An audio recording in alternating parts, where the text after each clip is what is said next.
Așadar, un interviu cu Roberta Metsola. Președintele Parlamentului European vorbește în exclusivitate despre felul în care spațiul Schengen până la urmă nu e complet fără România. Vedeți întâlnirea pe care am avut-o în această dimineață și interviul exclusiv. Madam President, thank you for being with us today in Romania. It's a very important event for you as President of the European Parliament and also for the EPP in general. I will start this discussion with a frustration that Romanians have, and I am sure that you know that we are not part of the Schengen area yet. You as President have done a lot for this in the European Parliament, a lot of resolutions. What should be do more for the Romanians? Well, first of all, I share that frustration. I landed late yesterday night, and when we gave the passport on arrival, I remembered that this is a concern and a frustration that every Romanian citizen every day has to go through. It is discriminatory, if I can say it very bluntly, after so many years since 2007 of membership. Since 2011, the institutions, including the European Parliament, have determined that Romania had fulfilled all the conditions, and then I would say this country was held ransom for many, many years until hopefully we will start to see the next step at the end of this month, on the 31st of March, with what is rightfully your country's. So my message to the Romanian citizens is that we have been with you as European Parliament ever since the beginning. We will continue to call for full access to what is your right. Because if you don't have full access to what is your right, the European Union is not doing its job well enough. Is it possible to convince Austria these days at the EPP Congress? Because I know it's one of the subjects put on the agenda, the Schengen. I am very confident, let's say cautiously confident, that we have finally reached that point at which all countries will say yes to Romania and Bulgaria's entry. I also have confidence in the Belgian presidency that is currently doing the negotiations. So last few days, but this is why it's good that we are all in Bucharest together to discuss what matters to our citizens. The idea is not to talk from Brussels what is important in Bucharest, but it is important to talk in Bucharest what is important for all Romanians. What is, in your opinion, the biggest danger when we are discussing about the European elections? Abstention. The reason why I am in Bucharest also this morning, a little bit before the summit of all the heads of state and government, is for me to meet with young people. I go from town to town in each and every member state. This will be my 13th member state, in order for me to encourage as many young people to vote as possible. The numbers today, when we look at June, are encouraging but not encouraging enough. We need young people who are interested in voting but know a little bit less about European politics, who think Brussels is far away, who think perhaps politics is not always a force for good. I am here to convince them otherwise. I'm here to show them that being an EU member has been transformative for Romania. Voting for your members of the European Parliament means that you get to decide where will Europe and Romania go for the next 5 years. Don't let somebody else choose for you. I thought you will be saying extremism is the biggest danger. I will not speculate on the outcome of the election. And therefore, myself, as being firmly in the center of the political spectrum, part of what we call the pro-European constructive majority in the European Parliament, is one I will have to work for the next mandate. It is that majority that will deliver on jobs, on growth, on housing, on education, on equality of opportunity, on building rather than destroying. There are, yes, movements in the European Union that are currently running projects of fear rather than of hope. I stand for the complete opposite, and therefore I'm here to convince. And you know, I've been here now many times, and I am so enthusiastic when I see the interest that Romanian citizens have in the European Union.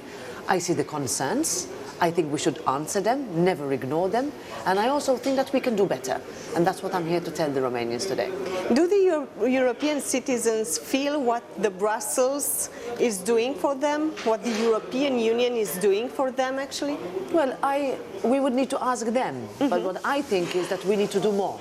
First of all, we need to explain better what we are doing. We need to put a cost on our proposals.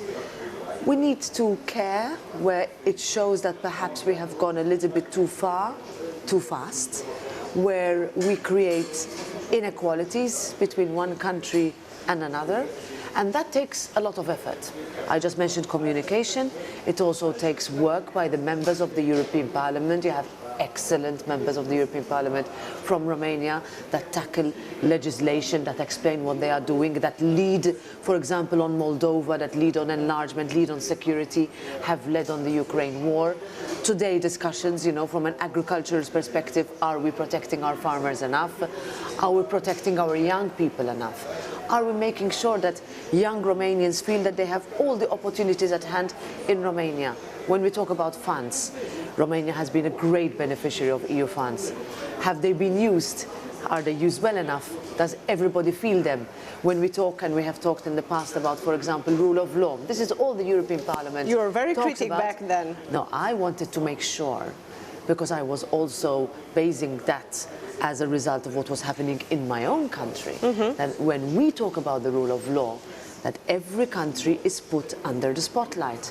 And if something doesn't work in one country, we are going to say it. Why? Because the European Parliament, the European Union stands for that. We have made huge efforts, your country and mine, to join the European Union. We cannot afford, once you are in, to see any backsliding. That's why we have fought over the years. We have to do more to explain it. We need to see what are the concerns that the Romanian citizens are facing, and I'm here to answer them. And if there will be things that we can do much better next 5 years, then of course we will. In the European Union is a disequilibrium between the countries that are on the Eastern Europe and the others, and I'm sure you know this. Just looking at those that are in top position, is there or should be a top position for a person from Romania, for example? Yeah, so for me, you know, when you look at the European Union, we need to make sure that north, south, east, west, centre is included. Now it's not. Gender Yeah. is included, yes. In fact, we have had for a very long time an absence of this representation, and that is why President Iohannis, when he came to Strasbourg, he made this very clear. And for me, it is very clear too that you need everybody to make sure that you don't feel that you are excluded from any level of decision making. I am also making it my mission to ensure that all nationalities are represented from the very top of the levels in the European Parliament. And we have actually the very first Romanian director in the European Parliament appointed only a few months ago. This was important for me. And even more than that, I would like, when we see the way Europe has shifted in a way, center of gravity has shifted, especially during the Ukraine war, the disproportionate responsibility taken on your country's shoulders. If that is not recognized now, when will it be recognized? And I think, you know, we are no longer new kids on the block. I come from a country that joined 20 years ago. We are no longer new. We are countries that are now at the center of the table or at the top of the table. Let's make sure that we continue to evolve as we make all societies level up, as it should be. That's what the European Union is about. Roberta Metsola is going to be the next president of the European Parliament? Well, that's something for, first of all, my voters to see. I am running for elections in my country. It has been a great privilege and an honor to be able to represent them. And it has been also a very great privilege and an honor to be the president of the European Parliament for the past 2 years. I will serve those members until the very end of my mandate. We know that very important announcement will be made at the EPP Congress regarding sustaining of Ursula von der Leyen for the next Commission.